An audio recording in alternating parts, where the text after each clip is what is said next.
चौकशीअंती मिळालेल्या निष्कर्षानुसार कारवाई केली जाईल असं निवडणूक अधिकारी किरण कुलकर्णी यांनी म्हटलंय।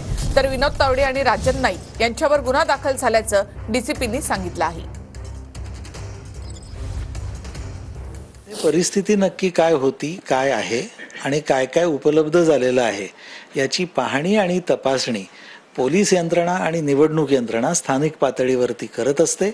ते करत असताना नियम आणि कायद्याप्रमाणे योग्य ते निष्कर्ष त्यांच्याकडून काढले जातील आणि त्या निष्कर्षांप्रमाणे पुढील नियमानुसार कार्यवाही निश्चितपणे केली जाईल। राजन नाईक यांच्या विरोधात तक्रार दाखल झालेली आहे आणि त्या अनुषंगाने तपास देखील सुरू आहे। विनोद तावडे यांनी देखील पैसे वाटले असं त्यांचा आरोप आहे। विनोद तावडे त्यांचं देखील एफआयआर मध्ये नाव आहे।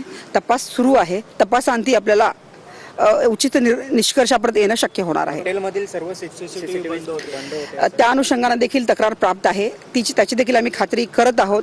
तसं काही आढळून आल्यास त्यावर देखील आम्ही उचित कारवाई करू।